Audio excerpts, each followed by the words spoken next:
नमस्कार फ्रेंड्स, मैं पूनम गुप्ता आप सबका स्वागत करती हूँ आपका अपने यूट्यूब चैनल पूनम के गीत संगीत में। फ्रेंड्स, बहुत ही प्यारा विवाह गीत है और मैं इसे गाने जा रही हूँ। अगर आपको पसंद आए तो प्लीज़ चैनल को सब्सक्राइब करें, लाइक करें और कमेंट में हमें ज़रूर बताएं कि हमारा गीत कैसा लगा आपको।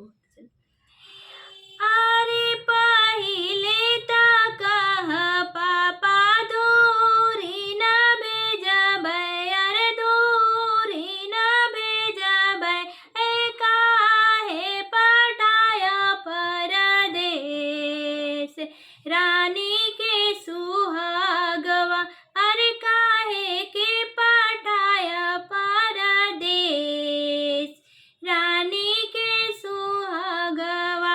अरे पहिले ता कहूँ मम्मी दूरी न भेजबै, अरे दूरी न भेजबै, ए काहे के पठाय परदेस रानी के सुहागवा, अरे काहे के पठाय परदेस रानी के सुहागवा।